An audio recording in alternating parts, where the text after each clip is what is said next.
I say the same. I go to the school in my humble Hyundai van. Hardly works. I have and nothing. I'm sandwiched between Range Rover, whatever, in front of me. Saying that, some of the people that have come to the town, even though they've got money, they're really nice people. Yeah. They're really good people. It's unfortunate that there are some not so good ones that wash that out. Yes, that's true. And they're the ones, because it's the ones that are living a humble life, even though they've got money. They just want to put their head down and live. Send their kids to normal schools. That's right. Be able to play in the street. I look at the Hemsworths in that respect. They can never have a normal life. They can't. They can't. They can't. But They're scrutinized constantly. Absolutely. And even with all the bad things that are happening around town with random people, they use their name to push the agenda, in the media anyway. It's sad for Byron that Byron's reputation has become marketable.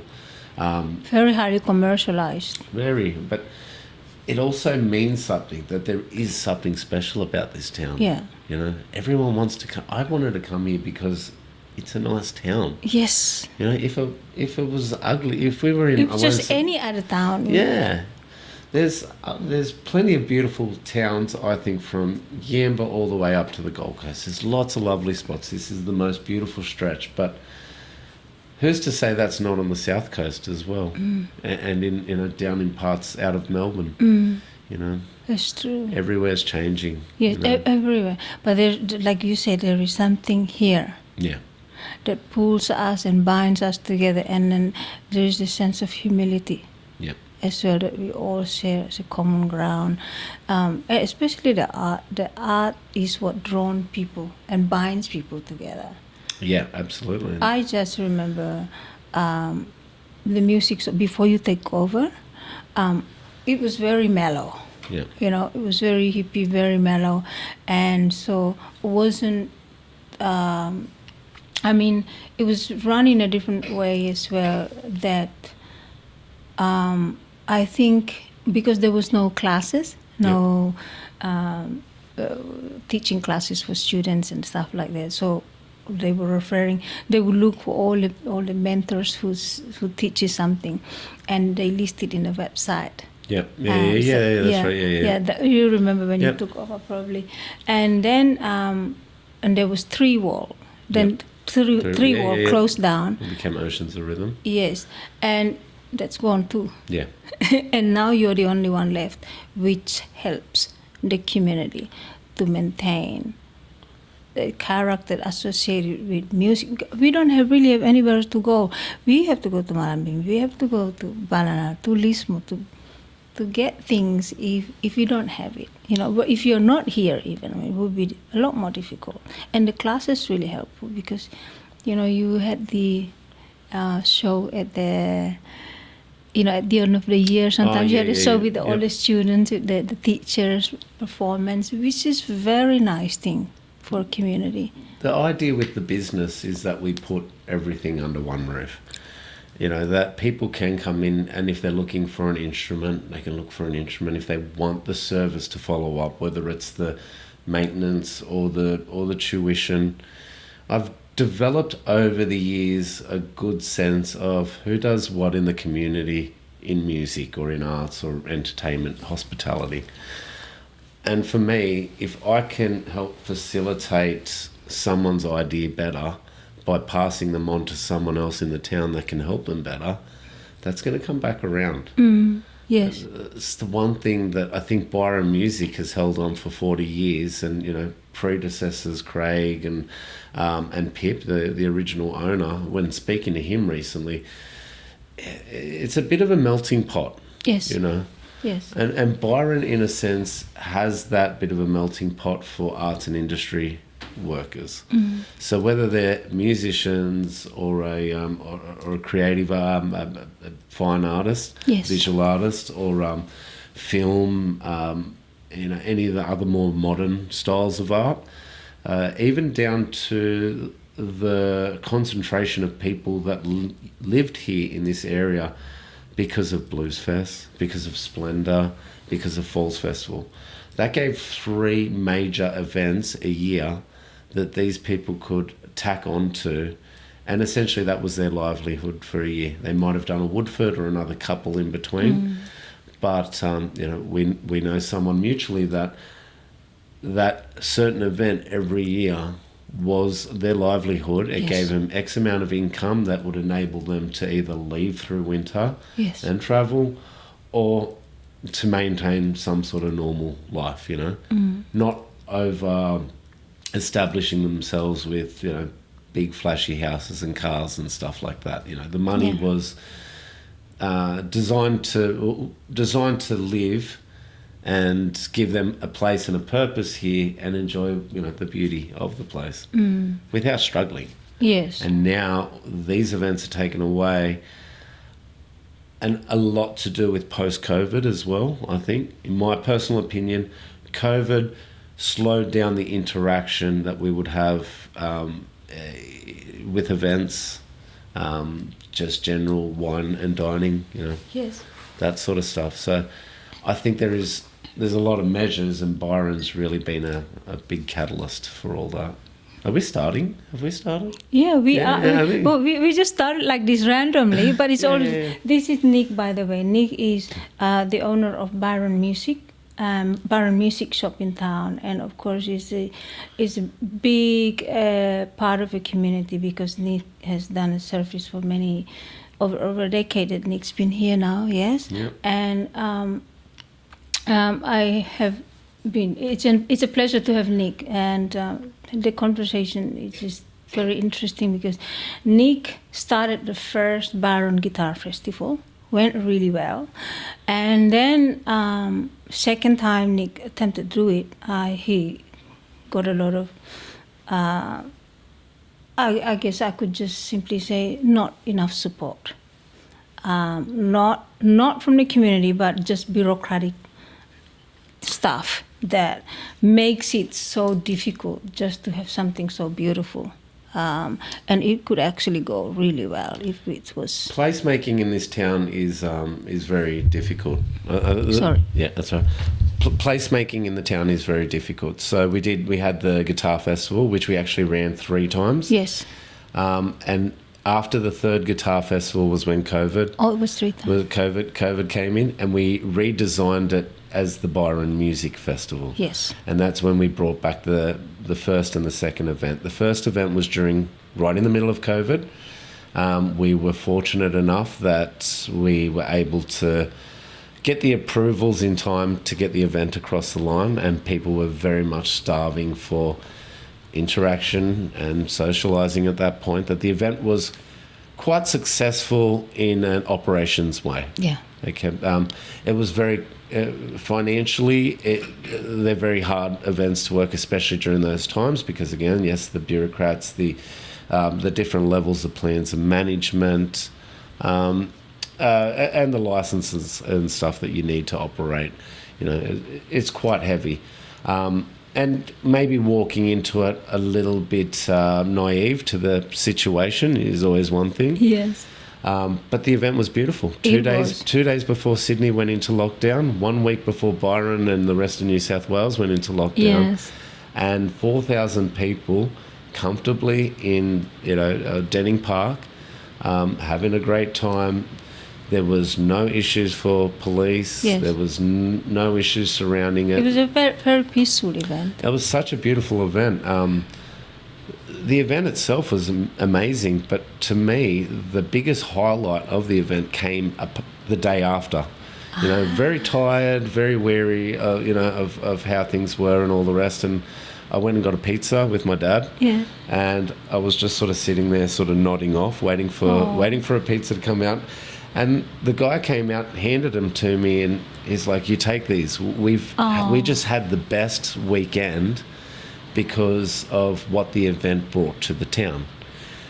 They were a stone throw away from the festival, and he said that it was the busiest day they had on record in a long time. And that to me gave insight on how important these sort of activations are within the town. Not so much for the event, not so much for the key stakeholders, but actually the passive ones in the background that we don't usually see. Yes, yes. Okay, and so we did. We tried in for a second event, and that came 2 years later, 2023. Right. And I did think that I had more leeway to a pathway to approval. I was very wrong. You know, I came up heavily against council and certain councillors' opinions, which we proved all either inconsistent or just another distraction really for what we were trying to achieve.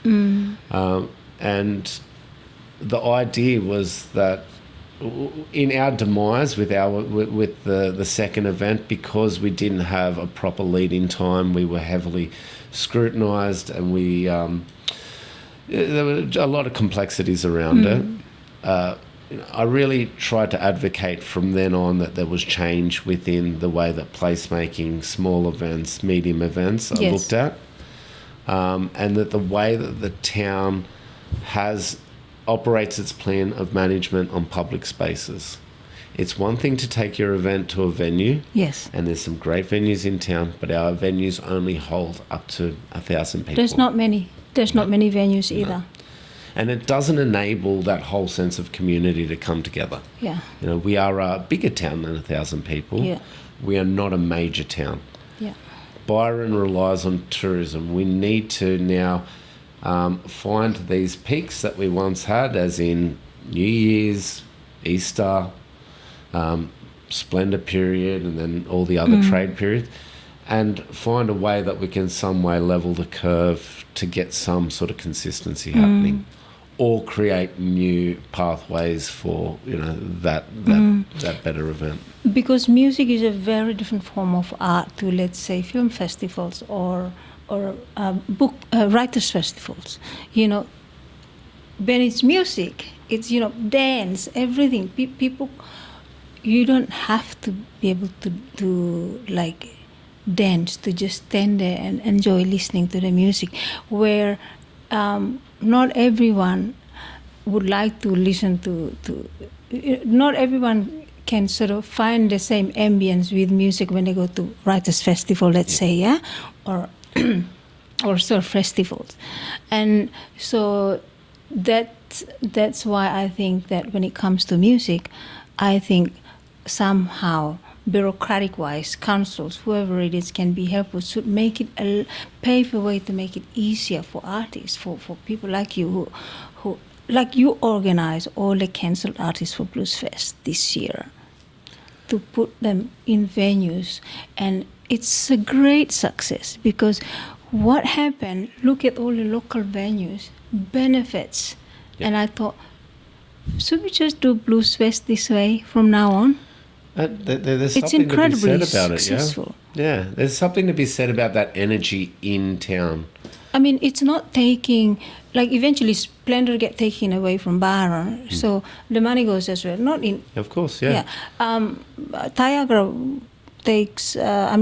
People still go around spreading places here, but Bluesfest now is gone. Yep. And so, what do you think if you started something with Bluesfest, the essence of Bluesfest, you carry that torch, but do it the way you did, like this year with the last Bluesfest because I absolutely have a lot of respect for you for what you did. And I mean, I know people who run around, and I say, what are you working, where? And it's like, I'm helping Nick doing this, because I'm helping Nick doing this, putting this in his venue. And it was non-stop, but it was so successful. And the fact that all the venues were used really well, but full, like I've never seen, like Great Northern was so packed, like for that many nights. It takes a town, it takes a city to do that sort of stuff, and I can't put my hand up and say I did a lot. I think I did recognise that as soon as Bluesfest said that they were not operating for the year, that it was an opportunity for the town. The media and social interactions and everyone is very happy to get on the negative side of things, and there is a lot of negatives to losing that event and everything around it, but town really actually not suffers during that period, but we have to work actually harder for that period. Yeah. A lot of the energy, a lot of the financial the prosperity that came out of that event was actually sucked up onto the site of the event. Yes. You know, high ticket prices, high bar prices, accommodation. You know, Byron, we have a very premium price on accommodation here. Yes. Not everyone can stay in town, so they do choose the other options in the area, Tweed Heads, Lismore, anywhere out sort of further, so that they can spend their money out on site, whether it is drinking or whether it is food or just access. And Byron, the township suffers during those major peak times of the festival because everyone's out there. And it's great. The great thing about the festival was the diversity of the festival. Yes. And you said it before with there is an energy about music festivals that you don't generally get from the other types of festivals or arts festivals. Yes. A lot of that is the chemistry, the dancing, the social interaction. Usually these music style events do encompass other styles of arts and stuff throughout, whether it's visual or... Because there's the interactions, the audience and the singers, the musicians, even though they're on the stage, the audience down there dancing, but there is a form of interaction that's quite intimate. The vibrations, yes, like it is a real thing. Absolutely. The frequency, that vibration, it does give a dopamine shift. It does change, the way, and not disregarding things like the writers' festivals and the film festivals, but they're a lot more passive, and probably more informative, probably more educational. Yes, it doesn't allow that headspace to completely clear. Yes. And I know for me as a parent, taking my children to an event where they're safe, they're comfortable, they can experience adult entertainment. Yes. In not a bad way, like it's a good form of adult entertainment. It's nothing more special than that. Yeah. Enjoying that time with them in that space, it's also amazing, Yes, that's right. Finding these opportunities now, hopefully Byron can build itself, or New South Wales or Australia, as a matter of fact. This is not just I don't think a Byron Bay problem. I think we are looking at a national, a global, issue around the way arts are perceived, entertainment and hospitality. As among as the other industries. Yeah, it's a crazy time. Yeah, there is one thing that popped into my mind, because how we have schoolies. Yep. Young people just coming out of school, they are generally like, I used to sometimes stay with my friend who have license. We bask until 2 o'clock in the night doing percussions. And I notice year after year, which I have always wanted to raise this with someone like you, because it's an idea. Yeah. It's not easy to propose idea to anybody, because it may not follow through. And also you get like, you're too weird. And so, that's what they think of me all the time. Yeah. I'm always they called always want weird. me to put my lid back on. Yes. Like Nathan Kay said, tall poppy syndromes. Yeah. If you get something shoot out, like, no, cut it out. Shut it down. Yep. Yeah. And so this may sound crazy, but I don't think it's ridiculous to discuss this with you. They are young children. They are generally really in a good vibe. They go to town, they want to see, they want to dance, they want to have this amazing energy to express themselves. And they always go in groups of friends. Yep. They're a bit loud, but not loud in a bad way. They're not going to abuse people. They're not going to, say, nasty stuff. When they see us playing, they generally stay And like, oh, what is this? What's that? Because it's African percussion. Yeah. And so what I do, I let them have a try. Have a go. Like, so it's a little interaction, right? So what I learned from all of this, and they're so generous. By the time you let them try something, they put $10, $20, right? Yeah. It's amazing. One night, there was one night that we both, my friend and I, we stayed for about 4 hours. He left home with almost $200. I left home with almost $200 just from the schoolies And being so vibing, generous to us. Yeah. And just because we have this form of interaction. And you know what happened? It was really interesting because I learned so much through all these experiences, through the years being a basker in the previous year, that these schoolies, they've got nowhere to go, Nick. Yeah, absolutely. After certain time, Yep. okay, there is the little clubs here, Yep. there is the pubs. They get kicked out if they get a little bit tipsy. Yeah. Also, they're not tipsy, but they just don't want to. They don't have after discussing with them, they get bored going to the pubs and clubs because it's the same thing. After 1 hour, they're just drinking, and so they go out looking for street music. Yeah. Now, not everyone has license to bask. They don't bother going to, because most of them are musicians who are from foreign countries, arrived here, thrown themselves into Byron, and they're in the street. They want to play music, but they don't realize they need a basking permit.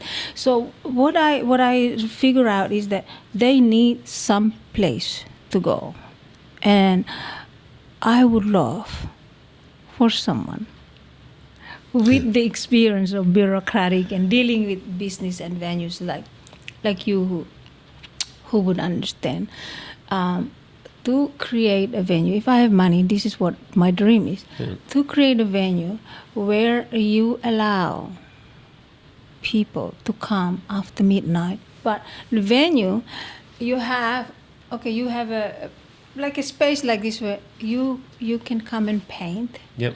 You can have hot drinks. There's no alcohol, no drugs, nothing. It's just very friendly. And if somebody wants to paint, you have art supplies. Because like what you do now, you already have the music classes. Right? Yeah. Somebody want to learn piano, there is a piano teacher. But it's affordable to come in after midnight. They clean up after themselves. You might need one security guard or so, but generally no one's drunk to come in there. No one's high to come in. So if they want to play music, there is a stage where they can just pick up a guitar. So somebody might be playing acoustic guitar, somebody's painting, somebody doing something else, and then somebody might be, I don't know. So there's like some kind of jam, and there's some kind of art, and somebody might just say, okay, I'm the artist model tonight, pull it up. And so it's a creative hub. It's my big dream to have, if I have money, I would like to do it in Byron, because it's a perfect place for young people that are so generally really interesting. They come here. They are very full of interesting, very creative people.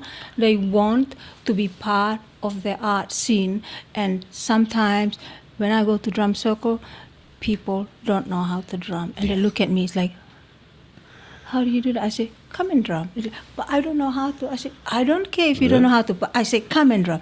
Sit them. It's super easy. It's just to tell them, translate that beats in your head through your hand. That's it. They get Be part of it. Yes, part of it. And they get it, and then they play until the sunset's gone. So this is the sort of thing that we don't tap into, looking on the great details from people, from who's coming around, and generate something of that to maintain, not that you necessarily feel responsible to maintain the character of Byron as it is, but responsibly we are part of the community, right? Because like kids and everyone else grow up here, seeing all that, and local kids are now, if they can't afford it, they have to be elsewhere. You touched on a few things there, and a little bit is a part of the old Byron, that as we perceive it, and that idea of the people coming together used to happen at the markets. Oh yeah, but that's true. It was a very organic. Oh, that's all right. The market, the markets were once upon a time a very organic idea of that, in a sense that the way it brought everyone together, that whole drumming circle at the end of the night, the dancing, that real sense of culture. And in fact, my first fondest memory of Byron is that afternoon in Byron. That market. My first time in Byron, I think, may have landed. It landed on a Saturday night. This is true. Oh yeah. And I was sick, and I was staying in a hotel room. And with my then girlfriend, now wife, and I could hear this guitar player, amazing guitar player, and I just knew it was good. So I sort of went for a walk just to sort of see. And that guy was Jeff Wright, who Lucky Boy Studios, and one of the finest guitar players I think of this town, and a very local icon in the music scene. But it stuck out to me so very, very clearly, very distinct. And the next morning, or the next day, we went over to the markets, and that afternoon I saw the drumming circle. Byron Sunday Market. Yeah, and the way everyone was brought together over on Butler Street, and that aftermath, that after event, it was a real, again, I'll use the word, the melting pot of the creative scene. All the creatives that were working in the fine arts over there at the markets, that was their measure to release at the end of the day. It's not drug and alcohol fueled. No. It's not an event fueled, but it sort of ticks to what you're saying. Giving people an experience, something to do. It is truly Byron. These sort of things are taken away from us. We don't have the drumming circles down the beach. I'm still doing it. You are? I still. I love that. I have. I started the daily one that we used to do at the beach. Main beach. Yeah. My friend who co-founded with. He kind of started Wawan. Oh yeah. Of course. He and I would. No, it was like a whole 2 years of discussing it seriously, because it was just at the market. Yes. And so we kind of, how do we figure out to do it every day? So we figure out that every 4:30 sharp, he picked me up. We are there every day until it's established. It took years. And we will go to Yukai, we will go as far as to Nimin, anywhere, just to tell people. We play drum on their Sunday market, but to tell people every day we do it there, that it's a nice day. And then after the market, we took it. That's like after the market hours, when the sun's about to set at the market, getting dark, we move to the beach. Maybe you didn't know. Yeah, but I didn't know. I did. Yeah. We would move to the beach for that. And only when he passed away that I kind of had slowed down. But there was COVID in between that. That's right. Well. That's right. And then the regulations came through, and then they started. But now I'm back to it. I have found a friend who have agreed with me that every Saturday, at least every Saturday, it's a mandatory. Yeah, beautiful. We're back on the spot. We'll be and there. Every other day, yes, every good day, though, not rain or not too windy, but every other good day as well. If I can pull up people together, we'll be there. So now the past 2 months, it's been a regular thing. And that will build itself in the moment. Yes, it will. People are starting to appear now. They start to hear that it's back. So I'm not giving up. It's such an important part, though. It's the rhythm of the town. There is a lot of good that came from that one little interaction. And it takes certain people to make that sort of happen. It doesn't take much. It takes a devotion, consistency, and of course, it takes good people who you need. So I learned from my experience with one. Take two of us, and it just take another male, woman, and man. It's a good combination, because people get shy. They want to dance, and I'm like like this. So I go pull them and dance, and it's beautiful. I love it. The children, when they come, they get to tap, and the children are the most amazing human beings, because Nick, they have no filter. That's it. They want to dance, they dance. And when the beat is right, when the beat is nice, it's joyful. People coming with this walking from far, they're dancing in the dance style. And that's why I say early on that music provide a different vibration to, let's say, going to a writers festival. And I value so much what you do for the community, and I really I would be very sad if iconic shops like Byron Music closed because 3 Words gone. Yeah. Like, let's say Fundies. If Fundies closed, that would be like completely different town, you know. These are very iconic places that make Byron, contributes to Byron being the character that it is. It's unfortunate we're in a very tough business time. And it's not only Byron Music, it is across the board.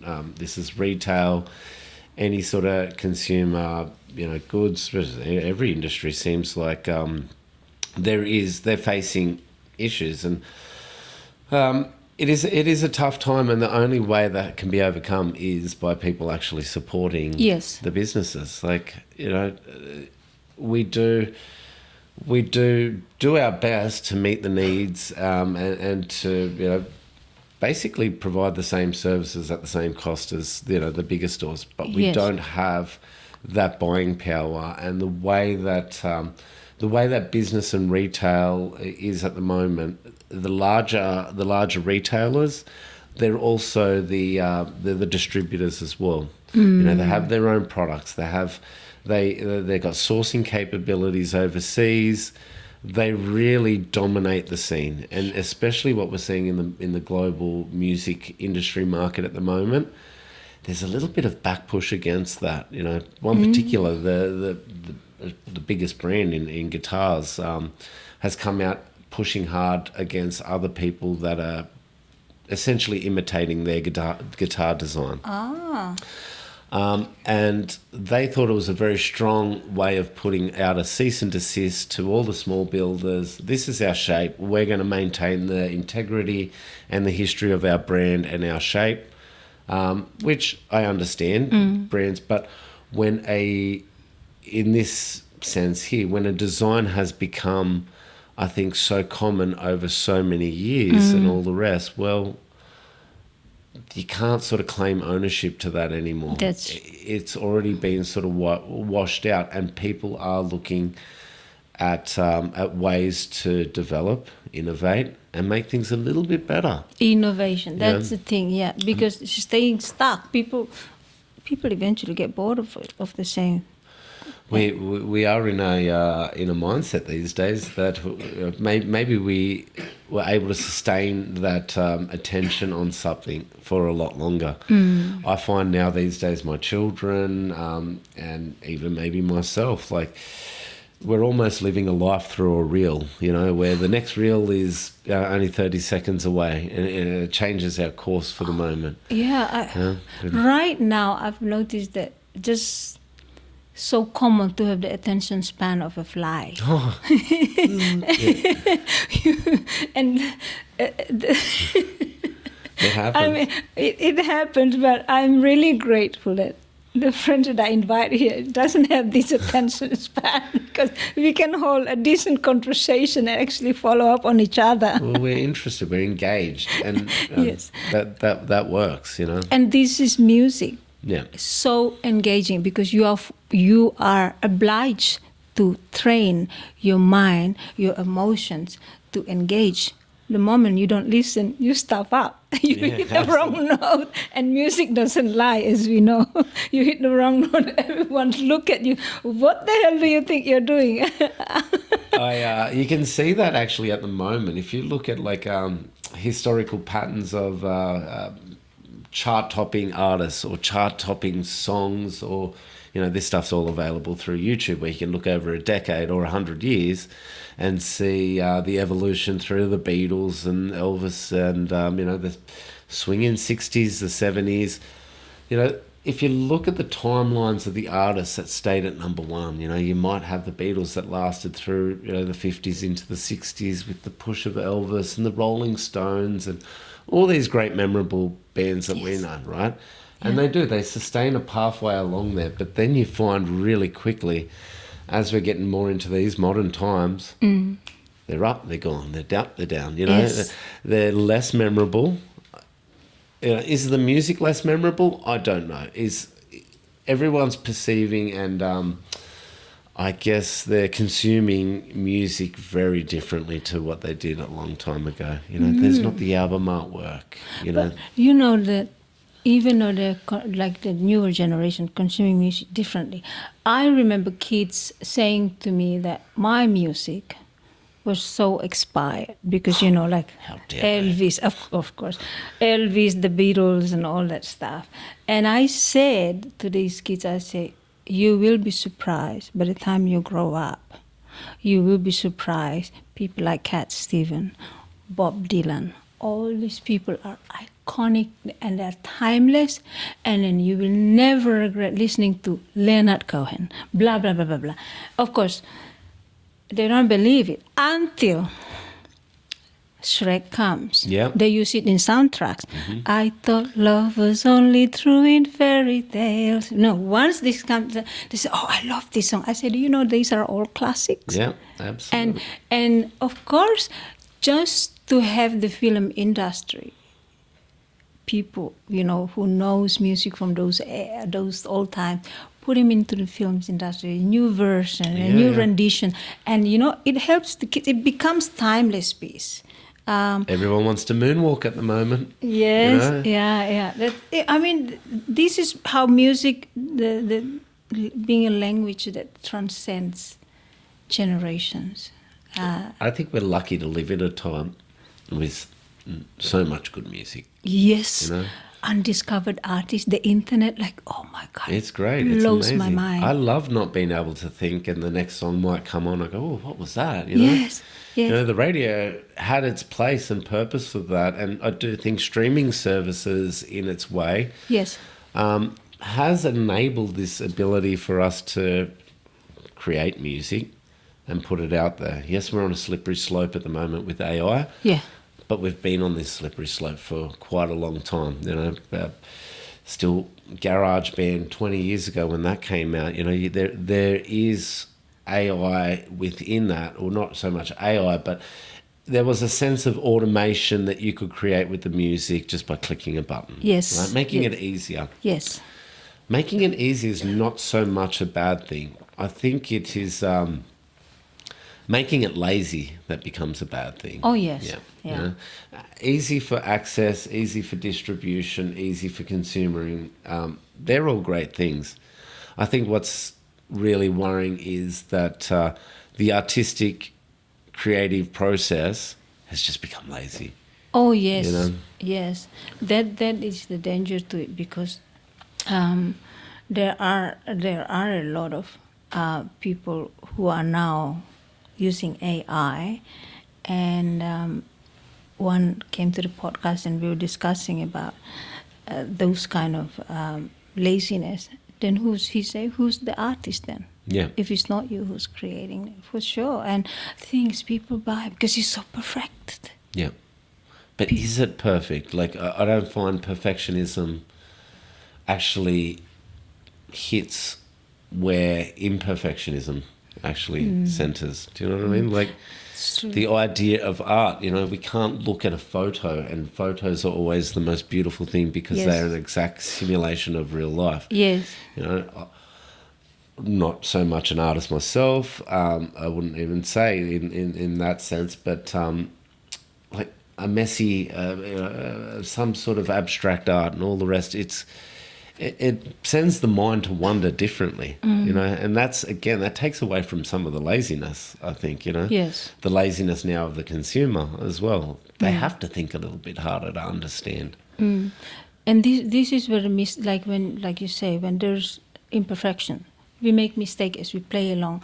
And I love it how the artist, let's say a singer can be on stage and hit the wrong note just to start with, and it's like, let's restart it. Just that interaction that say, this is not perfect, let's restart it. It's a human, real condition that's happening live on stage, and you feel so connected to it. And for that reason, you feel that it's not an author. It's not pressing, like it's switching the light for AI, the button to say, right on. And so I guess that's that organic way of maintaining interaction between humans. It's very necessary, and if that is erased, then there will be no life stage. Yep. A beautiful summary of that is actually the Beatles' "Hard Day's Night." You know the song "A Hard Day's Night"? Maybe. You know, it's been a hard day. Oh, yeah. Right. Yes. That song opens up with one single chord, right? Where Paul plays one note on a piano and on a bass at the same time, and George plays it on a guitar, and John plays it on another guitar. And it's this whole dissonance of, I guess, imperfect notes that create the most perfect opening to a song about, I guess, a sense of struggle in life that, you know, you push sort of through. It's sort of, I think, just what you've just sort of said now, that sort of summarizes in a little bit of a way. You can bring these sort of ingredients together, though they might not always be the right thing. They do create a pretty good recipe. Yeah. With work and with a bit of determination. And that allows, like, further learning of each other. Yeah. If you make the mistakes, then between you as musicians on stage, you kind of, okay, what do we do next if we make a mistake? Yeah. So that's like create more, like you say earlier, when you see an abstract piece, you arrive with more questions. So it allows questioning, whether it's questioning about yourself, how do I improve, how do I interact with my bandmates when I make a mistake, how do I signal them on stage that I want to restart, how do I make the audience feel that this is okay to make a mistake, and it's okay, we're still going to be here, we're still going to have a good time. That kind of, you go home, you question how to improve, you figuring something. So it's always like a musician. I think artists are with the brain that never stop. Yeah. Thinking how to improve, how to create a better environment or better ambience, better mood. Always seeking for improvement. And I like even just the way Byron Music. The shop, it's always improving. Now you have a studio, you have a recording studio. Yeah. Yes, well, it's available now for you. Yeah, well, we're in the middle of building out phase 3 at the moment, but there's always a seek to better yourself or better the business. At the moment, I'm trying to, I guess, with business is bring it back to, I wouldn't even say former highs, but more really represent what it's truly about, Yes. Again, that place of diversity where we've got a music school, where we've got a studio, we're about to have like a little entertainment event space, very clean, very easy, accessible. It's in town. It fills a void where people can do 20, 30 people sort of gigs. Oh, nice. And again in a clean, tidy, sort of centralized space. So you're always out of mistakes. I guess this is where you try to better it. Yes. A great muso, Victor Wooten, bass player, said the most memorable performances, and for people, when you're watching a performance, if they play something nice, you go, oh yeah, that's cool. If they play something a little bit weird and it's a mistake and it sounds, you remember that. Yes. The interest level has popped up. Yes. So what he would do would be make a mistake and make it again. Yes. Right? Because if you made the second mistake, it almost seems intentional by that point. Yes, you know what I mean? Yeah.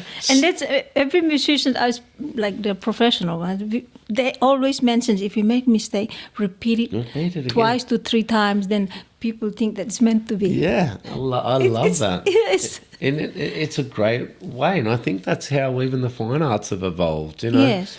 People tripping over or throwing the paintbrush, and someone likes that. There is someone out there that will like what you do, right? And absolutely. And artists in general beat themselves up very hard about acceptance, right? And a lot of the times it becomes a thing of financial struggle, yes, but when you start putting yourself as a performing musician into the circuit that you're playing the same gig over and over again, there's no diversity to that. It's not keeping it interesting. Some people are okay with that. Yes. I used to be okay with the weekend muso doing the covers thing of the pop songs that everyone hated. Why? Because everyone would feed off that energy. Yeah. I'd only have to play those songs for 3 hours a week and everyone would love them. Yeah. Who am I to say there's a reason these songs were famous, you know? Just because I didn't listen to them in my car, couldn't shun it too much.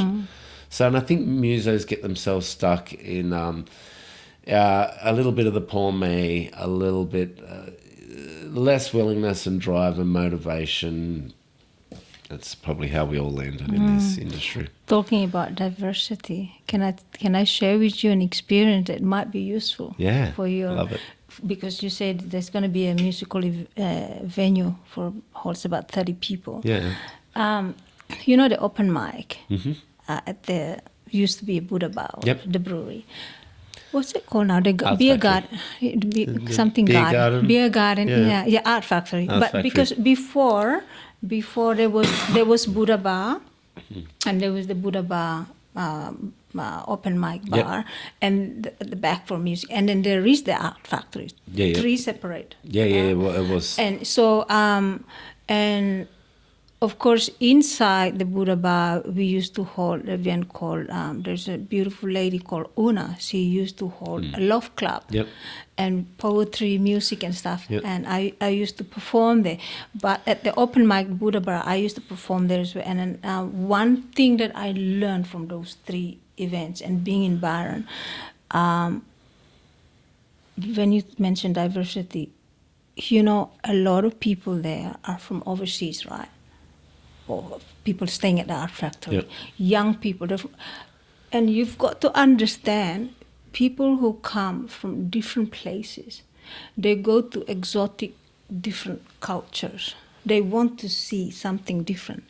They know what it's like in Europe. They know what it's like in France. They know the music. They know the common genre of music that is like out there. They know Celine Dion stuff and all this. So Pink Floyd. All they know this stuff. So when I was performing a lot there was this Japanese rapper who came here on purpose, collaborated with me. We didn't record anything professional, but we would just improvise along the way. And he raps in Japanese, I play the ukulele, and I sing island songs. Because it's so different. The audience, we would have people like at the art factory. Actually, I was really amazed. I didn't think, I was really like, oh, I'm not sure. Biting one is, I'm not sure if this is going to be good because it's so weird. The music is so, you imagine a ukulele, an island style, and there is a Japanese rapper rapping in Japanese. I can imagine it, and it's cool. But it's weird. And then, but because he's the Japanese guy is such a great musician, he had a 6-piece band in Japan. I didn't know. His band is the most popular hip hop band in Tokyo, and I had no idea. Respect. At the art factory, we were just improvising. We would go there regularly, and you have no idea. The room is always full, and people always ask, "Do you have albums? Can we?" But that tells me something, that openness to diversity of cultural inputs through music, through art. It's so important for venues to provide this, because you have a lot of interesting young people who are artists that comes along. They want to know, what's this thing? It's called a djembe. How do you play, and how can you sing? The combination, they're learning something, right? For their own artistic endeavor.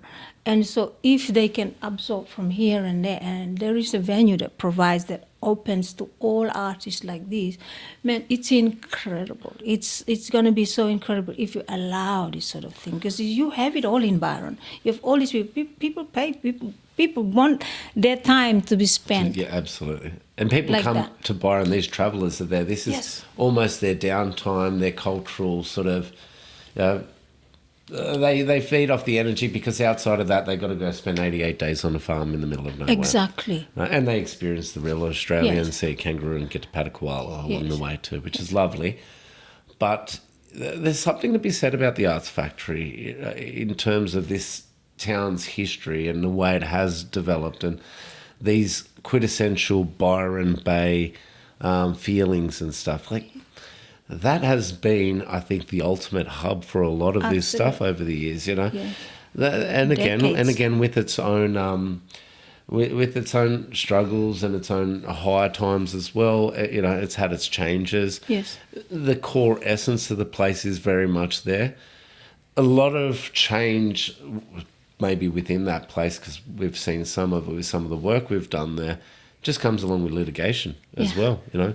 Council, New South, the governments, you know, requiring X amount of beds or pillows or toilets or whatever it is, it puts not so much pressure, but it does start to change some of the, you know, the landscape of the operations of things. Yes. It's just, excuse me, especially places that have probably operated over the years, you know, just on the whim of things, you know.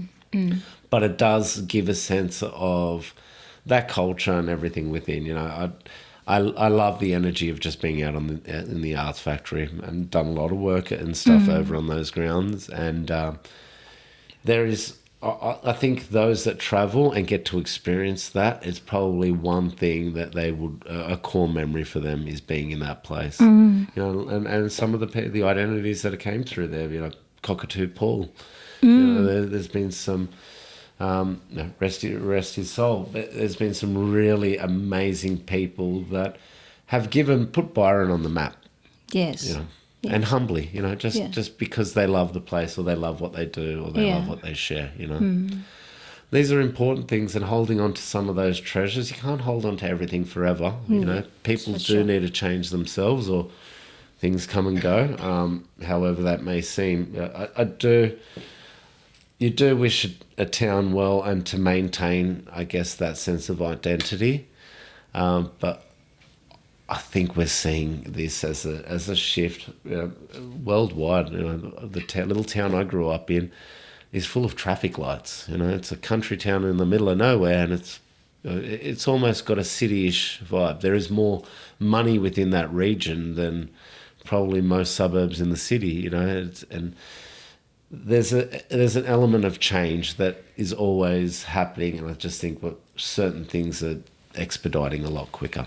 So interesting you mentioned traffic. Like someone was saying to me, I'm not sure if it was yesterday or 2 days ago, that they love Byron for the fact that there's no traffic light. Yeah. And I didn't think about this, but I remember being nearly run over by a car one time crossing. Just, you know where it used to be Ginger Pig? Yeah, that's right. I was crossing from that side of the bank towards the Ginger Pig side, and then I was in the middle of the road, and this car just come zooming off really fast, and just this much from hitting me, and I was like, I'm mortified, and I got really pissed, of course. And I remember banging on his door, and then he rolled it down to say sorry, and I said, do you realize this planet's made for walking? It's such a Byron thing to say. Love it. No, you can, and you should. That's the sort of thing that also when you drive around in Byron, automatically, whether you're from Queensland or once you're here and you see people walk, you can't force yourself to rush like in the city rat racing. You slow down, and I love the sign. Chill out, slow down. It's a good omen as you come into town. It sets a precedent on what we want. Yes. Again, probably that's become that saying and stuff. They've used it in a commercial way that just sort of like this. Oh, this is what the Byron people think. Well, it's not what we think. It's what we expect. We do. You. Yeah. We expect you to slow down and chill out, and absorb the natural beauty. Here I am as I'm saying these things, thinking about my own position over the last 12 years. I don't think I've slowed down or chilled out at all. Well, Maybe I need to go have a look at the sign on my way back to town today. But you've been with so much in your plate, so much to not just like business wise. Being a public figure in a community, I consider you a public figure. You have to. Everyone is like after Nick. I feel it sometimes. It's nice to feel wanted, but at the same time, I definitely require other people as much as they need me. Of course, and there's an element you can only give what you're probably receiving too. So tell me how. I wanted to ask you, how did you manage to end up? I mean, what was it that makes you end up wanting to take over the music shop? I've had a lifetime dream of wanting to have a music shop. Yes. As far as I can remember, come from my father was a guitar player, and I very much admired him and the playing and the performing, and he played at large Italian weddings. And but yeah, there's always been an element of I love the guitar shop. So I grew up in a motel. We had a big motel, or 40 room regional motel, so old motor inn style. Wow. In inland country, Griffith. And my parents would operate that. Dad would also filter gigs. Yes. On the weekend, he would bring in music. So we had the Barneses and Tommy Emmanuel and the Divinals and Phil Emmanuel and the In Excess at a point as well. No when they way. were only young. There's a huge list, and people that we met, the Cockroaches before they became the Wiggles. They would stay, and I was just so probably around it so much that I loved it. And there was a guitar shop across the road from the motel, so I would go back and forth to them. They shut down yesterday. I was really upset. No. Yeah. Again, part of the nature of the industry at the moment, but that made me love the industry, I guess, so much to say. When I was about 12 or 13, I was busking in town, and some random guy sort of threw me a guitar, and we were speaking after, and I was playing this guitar on the street, and he's like, "Oh, when you're old enough, you come to Sydney and you come and get a job for me." Oh. And I did. When I showed up in Sydney, I was 17. I went straight around and knocked on his door, and I wanted a job. It was just, I liked it. I liked meeting the people. I liked working with. I worked with some incredible people, and over the years, my knowledge of the industry sort of developed. I became a school teacher for 4 years, which I loved it, and I still very much respect that part of my professional time. I learnt a real lot as a school teacher. More about mannerisms and how approaching personalities, I guess. I mean, you got to deal with the parents, with the students, with the fellow teachers. Very much worked in a Western Sydney school that was really had its own challenges, but also had this amazing, push into the arts. The principal and the school community. Were you really teaching music? Teaching music, and it was great. So then. My wife has always had a love affair with Byron, and her parents have been coming here since the 60s as surfers, and they were residing here for quite some time before that. Oh wow! And everyone wants to better their life and better their opportunities, and I'm glad. Like, she gave us that pathway here. It was only by chance we were here on holidays, and the guitar shop was for sale. Yes. And I knew Craig, and he sort of said, you should buy this place. Oh. Now look at it. He was just selling it to me. But it gave me a place and a purpose. It sort of, I think, it brought all those things that we wanted or I wanted together. And the fact that she got to live out her dream in being in such an amazing place. I'll be honest, I never thought Byron had the opportunity for me. Oh, wow. I always sort of thought it was your holiday destination. I loved it and it was beautiful, but I never thought you could sustain a living. Maybe I was very comfortable in my group around in Yes. Sydney, and even it wasn't too far from my own family. But my God, I think Byron music gave me such a sense of purpose. It's a great grounding. Yeah, we were so thrown into the scene, into a community very quickly. Very quickly. That by the time children and other parts of life came along, it made life easier for them, made life easier, in a lot of respects. So, this is very much home now for all it's worth, But I think it's great intentions always end up well. Byron has a way of spitting out those it doesn't want here, If you need to have a break, Byron will find a way to sort of send you on that journey. I think so. Yeah. I think so. And I don't know, but many people, I'm not sure with other people, but many people always say to me, if they're meant to be here, they will be here. Yeah. Even if they don't see it yet, they will be. I love people's reason, or I love their journey on how they landed here. Oh, yes. How did you land here? Well, 1999 when I first saw Byron, and the first thing, I'm not sure why, but the first thing I noticed and imprinted in my memory, and it's exactly so vivid even until today. Where the pizza place that closed near where you Legends. Legend Yep. Pizza. On the sidewalk, there's the lane, right? Yeah. And there's murals on the side of that. Yeah, the first thing that I think of Byron, it was that mural on the wall, huge mural on the wall, 1999. I was in the old bus stop, Yeah. with the one in Johnson Street, and I looked at it. That's all I could see. It was the mural of Byron, and all I could see was, this is an art town. Yeah. All I could think of Byron was an art town, and it never left me. And then, of course, I left the country later, and then I came back, and all I could think was being in Byron. Yeah, wow. And, the first house that was given to me for rent was past Clark Beach. There was the roundabout going towards towards the lighthouse. One goes to the Clark Beach, and then past that roundabout a little bit, there's the houses that they've developed now. Yeah.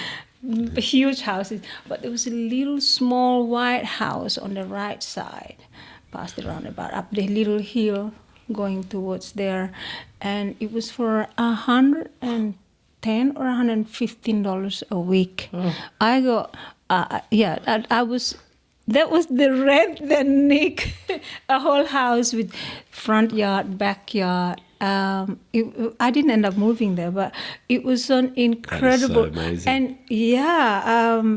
And I also later on I met a guy who was talking to me at drumming circle, and he said his mother bought a house in Belanger for $20,000, and back then when he was talking to me, the house was like $300,000. And he said, my mother bought it like 20 years ago for $20,000. There's some amazing stories out there of I know what it was and what it is. It's incredible. And like my support system, as in terms of my friends, my friends are mainly people who practice art. They're all here. They're all in the Shire. Some of them are in the hills. And so it just, no plan, but you feel it. And the first time I heard about Byron was this Austrian musician named Herman de Lago. He plays instrument from around the world. Yeah. And I met him in overseas. He was 50-something years old. I was like 18 years old, like fresh, And we talked. And he mentioned Byron Bay, that he just came from Australia, from Byron Bay, and then he talked about Rainbow Temple. Of course, this thing didn't ring in my head, wasn't important. But then this, how manifestation, things, life directs you, gives you clues before you even know that you're meant to be in some places, doing certain things, connecting with certain people in specific ways. And so holds me here because of the people, because of the artists, and because of the lifestyle, the nature. And I really feel at home. I have always referred to Byron as being my hometown. I feel like I have a great relationship with nature, with the nature of the surrounding. It's drawn you here, and this is the place. These are the people I think that Byron does want here. You know, people that have that are looking for a sense of belonging. Yes. But respectfully want that. You know, there is something here for them that isn't just soil, air, space, and anything else. It's actually, I don't know, putting yourself in part of it, you know, whatever that's respecting the surf, in the beach, or, Yes. you know, within the arts community and stuff, like you said. I do remember as well my early days walking down the back of the old Wicked Weasel building where the shop used to be, Yes. where they did all the spray painting on the weekends and stuff. And like, it's just like a beautiful stretch of graffiti art, and it was isolated, it was hidden, it wasn't part of the town. But if you could just go for a walk down there, you can still see it today because it is closed off, but you can see all the old artwork they did. Yes.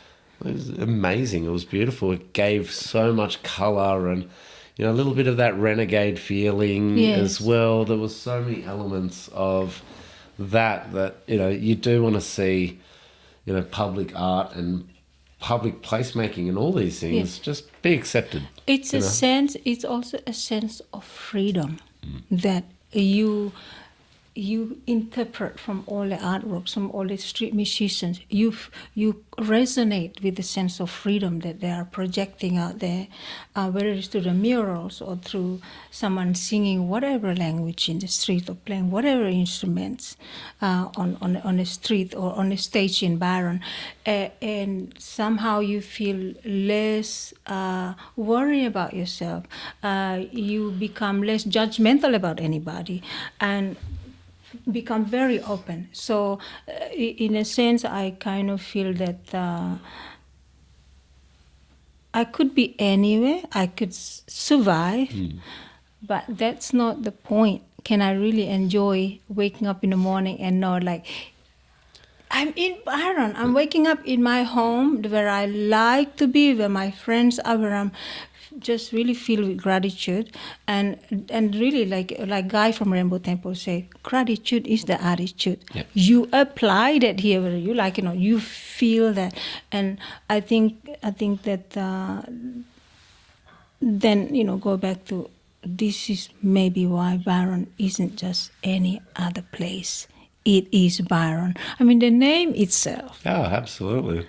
The fact that we're the most easterly point. Yes. You know, first hit that Sunrise in the morning, you know, that it does. It's, to me, that sets apart from other places. It's not other things, you know. How many instruments do you play? Sorry. I can't play any of them properly. Pardon? I can't play any properly. No, Does it matter? I play guitar. The guitar was my main instrument. But you play other instruments? I can piano? play drums. I can noodle on some piano Piano. badly. You sing as well, yeah? Not really. My mum likes my voice. That's about it. It's not a great voice. Oh, I like singing. It doesn't matter. I think what you hear in your head, no one likes their voice. So it's always been... Oh, I have huge problems. Yeah. I feel eek. and then I'm worried about how I'm sounding even now. Oh today. my God! Every time I try not to listen. Yeah. I try not to listen. People like, oh my God, that's my voice. And but I have you probably know Moses. I'm from Moses, from Ghana. Ghana, yeah. He said something very interesting. I've got to love my voice. Yeah, cool. And I notice he have a very choked voice when he sings. And I have a conversation with him about it. He's like, yes, I have it, but I learn to recognize that there's no one sings like him. My voice is my voice. He loves it. He learns to love it. And you know, when you have a friend that he's very authentic. Yep. And also because I've known him for so many years, so we chat about anything. And so things like this that embarrass me, I would just say to him like, oh God, I don't like it. And he would just pull me out like, no, love your voice. No one's going to sing like you. And someone might see that the voice is so unique. Yep. And they will want to incorporate it into something. And it's true enough. Like I had this Israeli guy who studied at the SAE. He came looking for me while I was singing at the protest for something against GMO food in town. And there was somebody standing there staring at me, and I'm feeling a little bit awkward.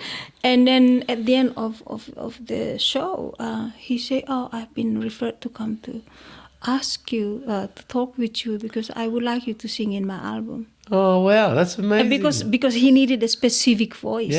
So learn to love your voice. Learn to love it.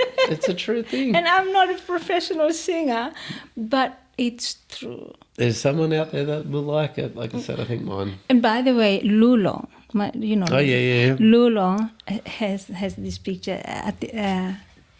Lulong, here's Nick. Hello greetings from Lulo to you, because he has in his case, I love Byron music. Oh, really? He's so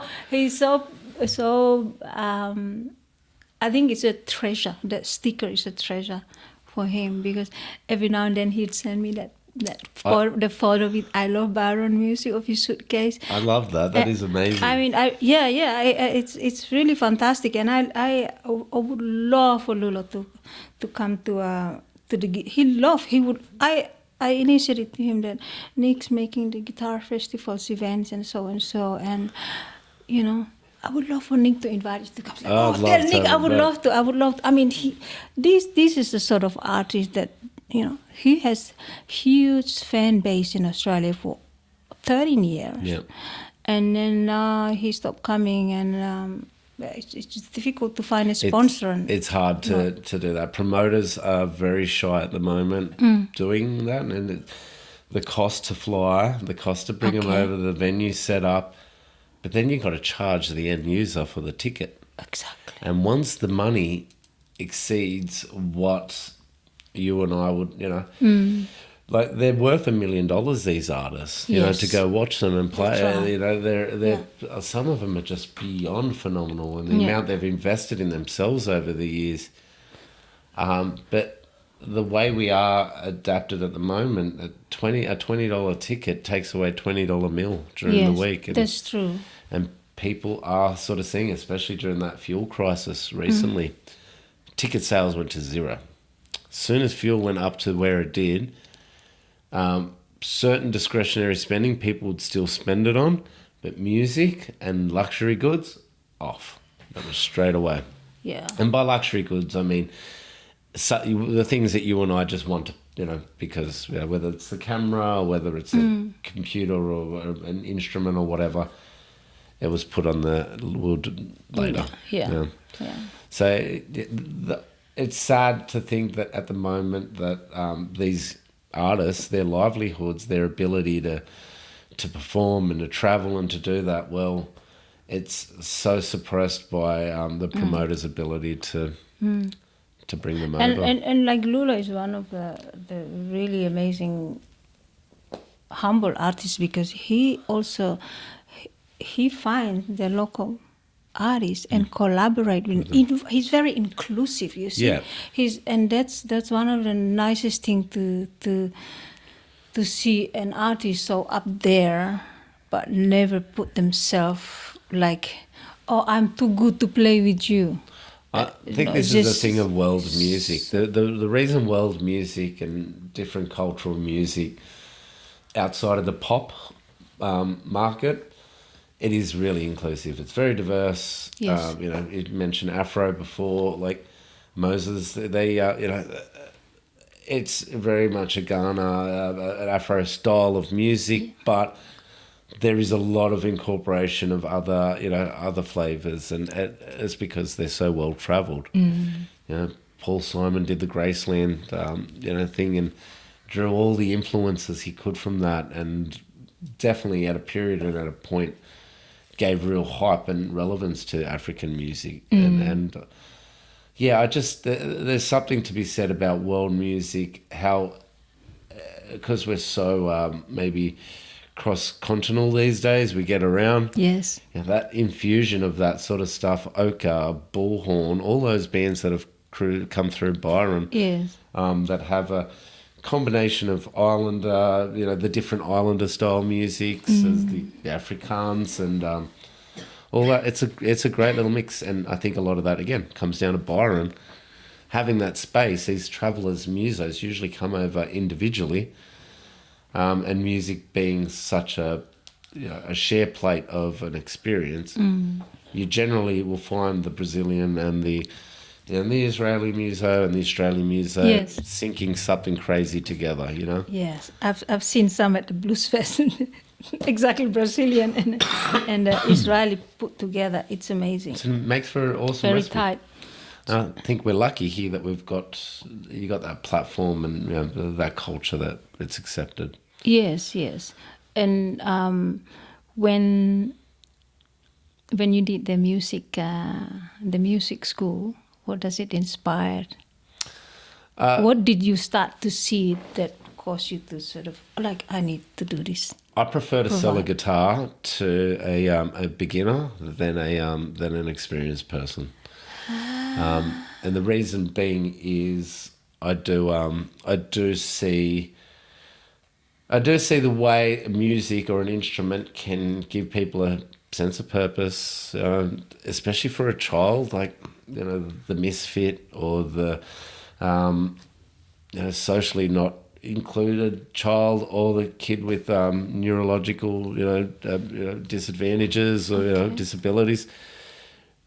There's so many reasons why learning an instrument and learning music and being part of that learning experience can change someone's life. And I don't take that away from anything like sport or any other of the arts at all. There is a place and purpose, but music definitely allows, I think, a growth personally and socially and in many, many ways. I wouldn't be doing what I do today, obviously, if it wasn't for my journey with guitar. But by God, I've met some amazing people. I've seen some amazing things. And most things people would dream of, where I just look at them, they're just being part of the journey. And mine are really probably insignificant compared to some of the other things other people have seen through this. So, yeah, there's a lot to be said, I think, about a child or an adult learning music. And if you start now and you come back to it in 10 years, the brain is an amazing thing, how much it will remember everything. So it's a gift. That's what they say, that practicing music helps with brain memory. Yeah. Yeah. Play, like I said, the place, the purpose, that person that sits there around the campfire and rips out the guitar. Yeah, I've seen some videos of people, older, elderly people who suffer from dementia, memory loss, and then, they play music to them, and then they remember the lines. Mm-hmm. They sing along to all these old lines. Yeah, and on the touch of world music, when you mentioned world music being quite specific, very inclusive, I think it's very interesting that who was in my head? I had. Love it. Conversation can be like this. We've done this. We've hit it all today. Yeah. Because you were mentioning world music. The one great thing about world music that I like is that it doesn't end up being a supermarket music. Yep. But it's memorable. I'm not saying that supermarket music is bad. It's just that. Well, a lot of that is created out of. Improvisation. Yes. You know what I mean? Like, if things become so regimented and stale and all the rest, that's not world music. World music very much blends all these sense, whether it's rhythm, melody, all that stuff, and a lot of it's just I guess content out of improvisation, and I think that's what keeps things so enjoyable. Improvisation's an amazing thing. Is your recording studio in town or where? It'll be in town. Yep. Well, guys, if you seek for recording studio, go to Byron Music. Or a guitar. Nick will be there. Awesome lessons. Yes.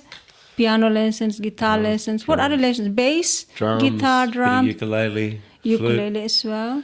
What other things there? That's it at the moment.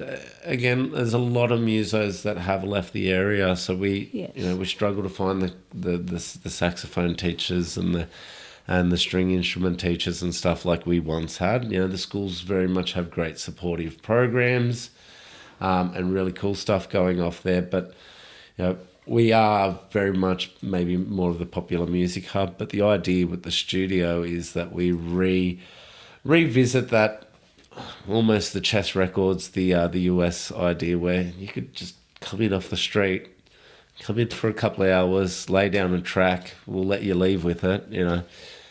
If it's going to be something good, go make something great of it. We really want to keep recording music with quality microphones and gear to be accessible, because the simulation using the modeling style stuff, it doesn't allow for that same sort of, I don't think, the sonic interest that some of the older ways of recording does, whether it's just an acoustic guitar and a voice with a nice microphone and a simple piece of analog gear before it's mixed into digital. Yes. It does make a difference. People talk about the things that we, the memorable songs that we like and how great they sound and all the rest. That science behind that has very much changed over the years. The analog system into the digital system, heavily compressed music. Sonically, it allows us, and we're feeling it different to what we were feeling before. So the idea with the studio is that we do bring back a few things to the roots, but give people that stage. If they're traveling, I cut a record in Byron. Yes. Whatever it is. I found that muso, mate, this is my best guitar player that I'm ever going to find. Let's go in and do a song together. Yeah. Well, it's convenience. That's great. Tones and a lot of things have been, made from the streets here in Byron. So I think if we can give that platform again, who knows what we're going to see come out of here. Oh, it will. I mean, great intention. So it will come through. It will come through. Yeah. Thank you. So we wrap up? Yeah, I think so. Otherwise, I feel like we could keep going all day. We'll probably run out of... It's not running out of anything. But I'm really grateful, Nick, that I took your time and everything. I know you're super busy, but this is such an honor. Oh, thank you. To have you. It's important that we talk about some of this stuff, and if I've got insight or if I can even learn from the experience myself, about you and about the other side of the arts and the other parts of the industry. It's really cool. It's wholesome, and it's what we're here for. I love that. What would you say to young musicians or people who are so interested in art, in music, but they're tiptoeing in exploring it? What would you say to them for an advice? Do it and make mistakes and do it again. Do it again. Yeah. Keep doing it. Just keep doing it. Like whether you like music and you want to play it, or you want to dance to it, or you want to listen to it, find that way to be, to respect it and to enjoy it. And I think it is the best part of life is arts and just doing something, So do it, make mistakes and do it again. Thank you so much, Thank Nick. you. Thank you so much.